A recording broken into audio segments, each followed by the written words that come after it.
Welcome to the year 2022, film lovers. And if you remember that Tuesday is Soylent Green Day, you will remember that 2022 is Soylent Green Year. Oh, yes, you knew it was coming. So, how many of the film's predictions have actually come to pass? Well, we're in real climate trouble. We're in ecological hot water. There's a sense of environmental jeopardy, and we're grappling with a lot of class disparity. We are actually, thankfully, not eating each other yet, and we're not state sponsoring any suicides yet. But of course, I'm not here to depress you by saying, who knows. Directed by Richard Fleischer, starring Charlton Heston, Edward G. Robinson, Lee Taylor Young, Chuck Connors, Joseph Cotten, Brock Peters, and Paula Kelly.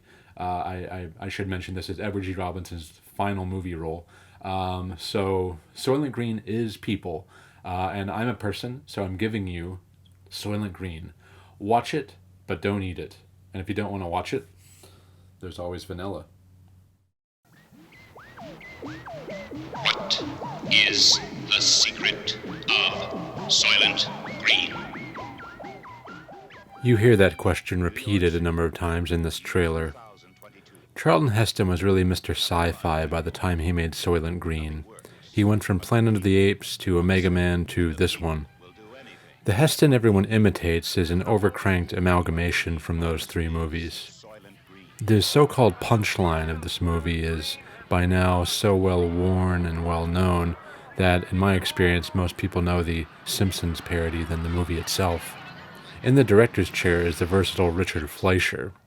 Who but Fleischer could have given us movies as varied as Dr. Dolittle, 20,000 Leagues Under the Sea, Fantastic Voyage, and The Boston Strangler, among others. Here's a weird little personal tidbit for you. Soylent Green was my favorite movie when I was 10. Why? I saw a still from the movie in a video guide and was drawn to it.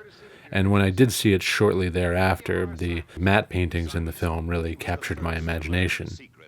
Yeah, it isn't a cheery future that we see depicted in the film, not by a long shot, but the visuals in the still excited me.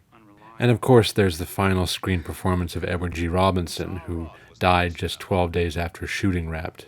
This was his 101st movie. He was functionally deaf during shooting, and it took many takes to perfect his scenes, because he would get closely acquainted with the rhythms of the dialogue in his efforts to deliver his lines at the right times. Heston is on the record as saying, he knew while we were shooting, though we did not, that he was terminally ill. He never missed an hour of work, nor was late to a call. He never was less than the consummate professional he had been all his life, end quote. It's been said before, but his death scene in this movie is a very tender, poignant sequence that he shares with Heston, with whom he had also worked on the Ten Commandments as well as a Planet of the Apes screen test. It's hard not to be moved by it. Heston wrote, "I'm still haunted by the knowledge that the very last scene he played in the picture, which he knew was the last day's acting he would ever do, was his death scene. I know why I was so overwhelmingly moved playing it with him."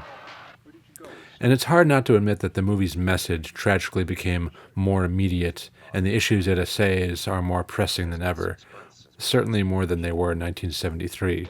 The studio here was MGM. They were seeing a little wave of science fiction adventures with Soylent Green, Westworld, which was released later the same year, and Logan's Run, which came a few years later. This one was adapted from the novel Make Room by Harry Harrison, published in 1966 and set in 1999, as opposed to 2022. MGM and the producers opted not to use Harrison's title Make Room, because it was thought that audiences might confuse it with the Danny Thomas sitcom Make Room for Daddy. So yeah, this is the 2022 movie. I guess it's about time to give it a rewatch if you haven't already.